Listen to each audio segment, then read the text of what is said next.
하나님의 말씀은 신약 성경 디모데전서 1장 12절에서 17절 말씀입니다. 신약 성경 336쪽. 나를 능하게 하신 그리스도 예수 우리 주께 내가 감사함은 나를 충성되이 여겨 내게 직분을 맡기심이니 내가 전에는 비방자요 박해자요 폭행자였으나 도리어 긍휼을 입은 것은 내가 믿지 아니할 때에 알지 못하고 행하였음이라. 우리 주의 은혜가 그리스도 예수 안에 있는 믿음과 사랑과 함께 넘치도록 풍성하였도다. 믿보다 모든 사람이 받을 만한 이 말이여, 그리스도 예수께서 죄인을 구원하시려고 세상에 임하셨다 하였도다. 죄인 중에 내가 괴순이라. 그러나 내가 긍휼을 입은 까닭은 예수 그리스도께서 내게 먼저 일체 오래 참으심을 보이사 후에 주를 믿어 영생 얻는 자들에게 본이 되게 하려 하심이라. 영원하신 왕 곧 썩지 아니하고 보이지 아니하고 홀로 하나이신 하나님께 존귀와 영광이 영원 무궁하도록 있을지어다. 아멘. 아멘. 하나님의 은혜와 사랑 가운데서 추석 명절을 보내고 또 감사함으로 하나님께 예배를 드립니다. 오늘 우리에게 주시는 말씀을 통해서 긍휼을 생각하고자 합니다. 은혜와 사랑, 그리고 믿음 안에 있는 사람들에게 베푸시는 긍휼. 그렇기 때문에 이 긍휼이라는 것도 사람이 사람을 생각할 때도 강한 자가 약한 자를 불쌍히 여기고 가진 자가 갖지 못한 자들을 보살피고 불쌍히 여기고 배운 자가 배우지 못한 사람들을 섬기며 불쌍히 여기는 이러한 마음도 아주 중요한 사랑이며 긍휼이라고 할 수 있습니다. 또 어떤 일이 있을 때 긍휼히 여김을 받는다라는 것은 참 불쌍하다라는 거죠. 태풍 때문에 어려움을 겪고 힘든 사람들을 볼 때 그 마음 속에서 입장을 바꿔놓고 생각하면 그게 내가 당할 수 있었다라고 할 때 얼마나 아프고 힘들겠습니까? 그럴 때 그것을 나타내고 표현하고 또 감사 하나 주는 것을 긍휼이라고 하는 것입니다. 오늘 바울은 예수 그리스도 안에서 자신을 다시 돌아보게 됩니다. 예수님을 만나기 전에는 자신은 잘못이 없다고 생각했습니다. 하는 일마다 바르다고 생각했습니다. 옳은 길을 간다고 생각했습니다. 그러나 막상 다메섹에서 예수님을 만난 다음에 그 자신을 돌아보게 됩니다. 그랬을 때 그는 자신이 옳다고 생각하고 바르게 산다는 것을 예수님 앞에서 다시 생각하니까 부끄럽기 짝이 없을 만큼 멍청하게 잘못을 저지르면서 뭔가 잘못을 저지르지 않은 것처럼 착각하며 살았음을 깨닫게 됩니다. 그렇기 때문에 오늘 15절에 보면 믿보다 모든 사람이 받을 만한 이 말이요 그리스도 예수께서 죄인을 구원하시려고 세상에 임하셨다 하였도다. 죄인 중에 내가 괴순이라. 아멘. 자신이 율법을 배우는 사람으로 가르치는 사람으로 흠이 없다고 생각했는데 막상 예수님을 만나고 나서 성령을 받고 나니까 이제 자신을 알게 되었습니다. 얼마나 추하고 더럽고 악한 사람인가. 그래서 죄인 중에 괴수다. 나 같은 죄인은 없구나 라는 것을 알게 되었다라는 것을 말합니다. 사람들은 대부분 다른 사람에 대해서는 잘 압니다. 그런데 막상 자기 자신에 대해서는 너무나 모른다라는 것을 깨닫게 합니다. 바울이 하나님의 은혜 안에서 예수 그리스도로 말미암아 긍휼히 여김을 받고 난 다음에 그는 직분을 감사하게 여깁니다.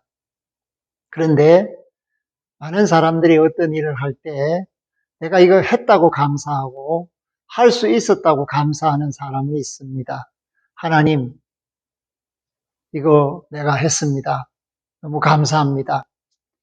이것은 마치 가인과 아벨이 제사할 때 가인이 보여주었던 자세와 같습니다. 보십시오. 이렇게 많은 것을 거두어서 하나님 앞에 드립니다. 이거 다 내가 했습니다. 호박도, 수박도, 오이도, 참외도, 버섯도, 양고기도, 소고기도, 밀로 만든 빵도, 보리빵도 다 내가 했습니다. 내가 이렇습니다. 결국은 은혜 받았다라고 생각하지 않고 자기가 얼마나 대단한가를 나타내는 그 모습이 죄인이다라는 것입니다. 하나님의 도움이 없이는 아무것도 할 수가 없었습니다. 호박도 수박도 참외도 오이도 다 하나님이 길러주셨습니다. 하나님의 은혜를 생각하면서 정말 감사합니다. 하나님이 할 수 있게 하시고 거둘 수 있게 하시고 도와주셔서 오늘에 이르렀습니다. 그러한 마음의 자세가 가인에게 없었다라는 것을 알게 합니다. 이게 바로 죄인입니다. 죄인은 자기 자신이 하는 일이 옳은 줄로 알고 잘난 줄로 알고 자랑하고 싶습니다. 그러나 의인은 자기를 자랑하는 것이 아니라 이렇게 모자라고 악하고 게으르고 나태하고 죄 지을 수밖에 없는 죄인을 예수 그리스도로 말미암아 살려주시고 고쳐주시고 새롭게 하셔서 이 죄인을 직분자로 삼아주신 것. 그래서 하나님이 이끌어주신 것. 하나님의 일을 할 수 있도록 지금도 붙들어 주시는 것.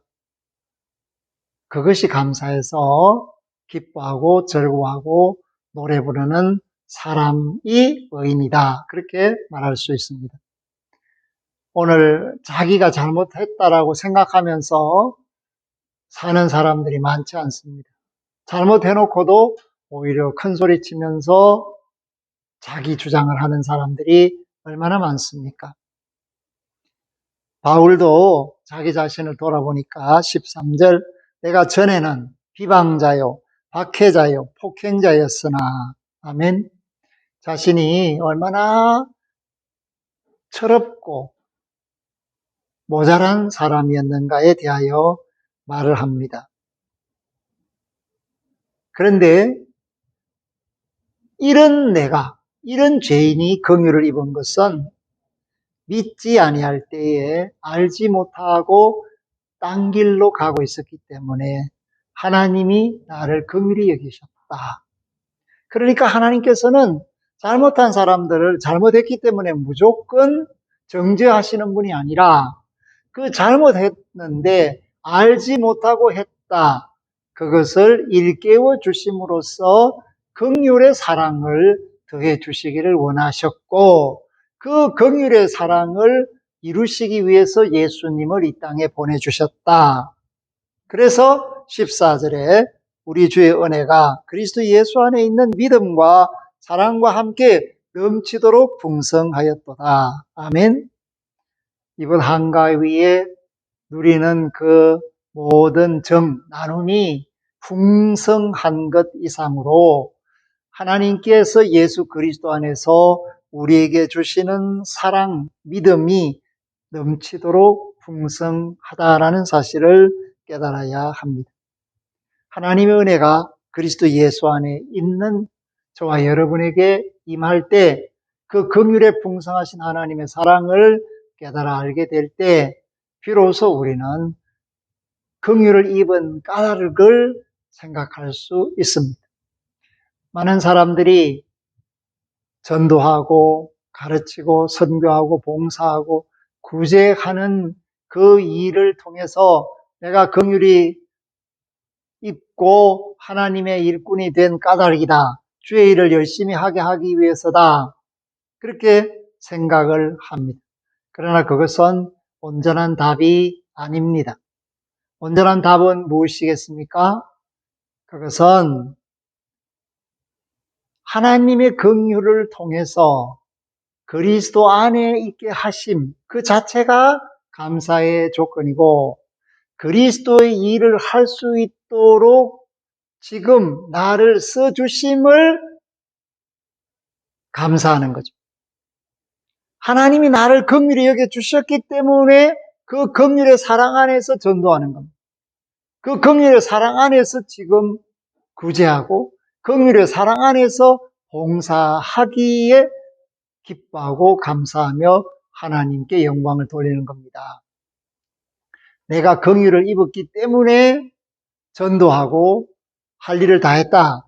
그게 아니라 그렇게 전도하고 봉사하고 구제하는 순간에도 여전히 긍휼을 힘입어서 한다는 것입니다. 하나님이 나를 긍휼히 여기시기 때문에 지금 이 시간에도 여전히 나를 긍휼히 여기시고 계시기 때문에 믿음의 사람으로 살아가고 있다. 그것을 깨달아야 하고 잊지 말아야 합니다. 많은 사람들은 구원받고 교회를 다님으로써 자신이 그 긍휼의 사랑을 다 받고 끝난 줄로 압니다. 그런데 그것이 아니라 그때부터 하나님의 긍휼의 사랑은 점점 커지고 생각하면 할수록 점점 깊어지고 깨달으면 알수록 점점 놀라운 것이 바로 이 긍휼의 사랑이다. 그렇기 때문에 오늘 이 긍휼에 도달하기까지 하나님을 알기까지 주님이 먼저 오래 참으심으로써 믿는 모든 사람들에게 영생 얻는 사람들에게 본이 되신 것처럼 우리도 예수님 닮은 사람으로서 영생에 이르는 그날까지 참고 견디고 이겨내서 믿음이란 이런 것이다. 사랑이라는 것은 이런 것이다. 라고 증거할 수 있을 때 비로소 긍휼이 무엇인지를 알 수 있는 단계에 들어가게 되었다라는 것입니다. 우리는 너무 긍휼을 잊어버리고 있습니다. 마치 자신이 완벽한 사람인 것처럼 착각하고 다른 사람을 향하여 정죄하거나 비방하는 일은 잘하면서 자기 자신이 얼마나 악한 사람인지 죄인인지를 잘 생각하지 않고 잊어버리고 있다. 그것이 결과적으로 우리 자신이 믿음의 깊은 단계로 들어가지 못했기 때문이다 라는 것입니다. 믿음의 깊은 단계라는 것은 은혜 없이는 살 수가 없다. 하나님이 나를 긍휼히 여기시지 않으면 지금 이 시간에도 여전히 나는 죄와 관계를 끊어낼 수 없다. 그렇기 때문에 우리가 무언가를 해서 공로로 내가 착하고 바른 길을 갈 수 있는 것이 아닙니다. 하나님이 긍휼히 여기심으로써 그 길로 이끌어 주시기 때문에 가는 것입니다. 그래서 구원은 전적인 은혜입니다.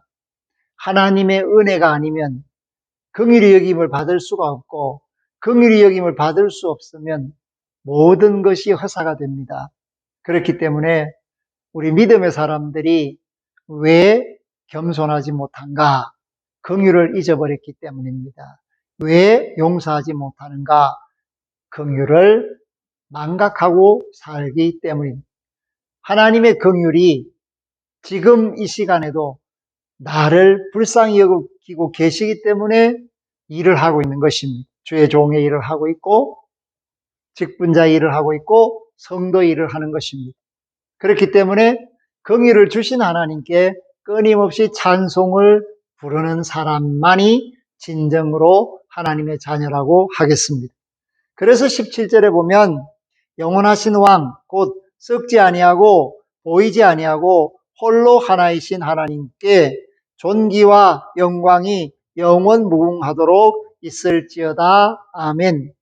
바울이 이렇게 찬양을 드리는 것은 하나님이 계속적으로 우리를 긍휼히 여기시는 은혜와 사랑을 베풀어 주고 계시기 때문입니다. 그런 뜻입니다. 그래서 하나님의 은혜로 하나님이 나를 불쌍히 여기셔서 나를 이 시간에도 붙들어 주셔서 이 일을 하게 하신 하나님 감사합니다. 영광을 받으십시오. 이것이 우리의 자세가 될 때 진정한 믿음의 세계에 들어가 있음을 말할 수가 있습니다. 이거 내가 했습니다. 감사합니다. 이게 아니고 하나님의 은혜로 이 일을 할 수 있도록 도우셔서 하나님이 영광 받으시고 하나님이 하시도록 붙들어 주셔서 감사하다.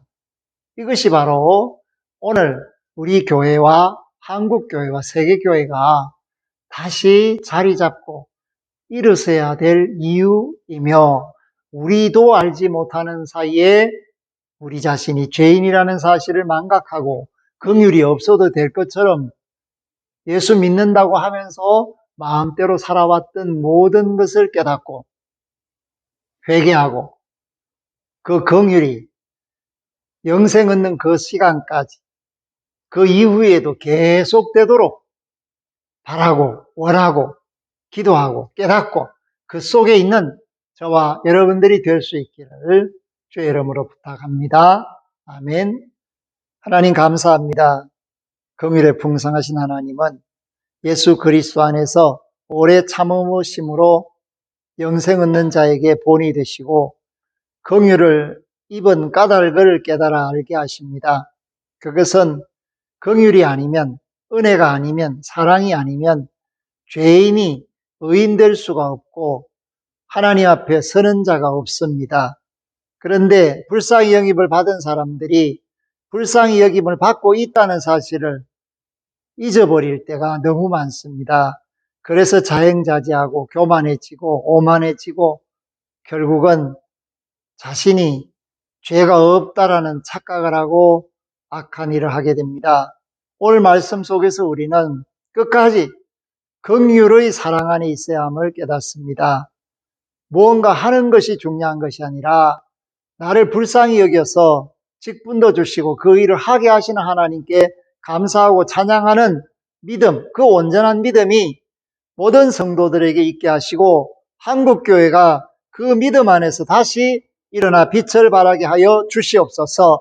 감사를 드리옵고 예수 그리스도 이름으로 기도 올리옵나이다. 아멘.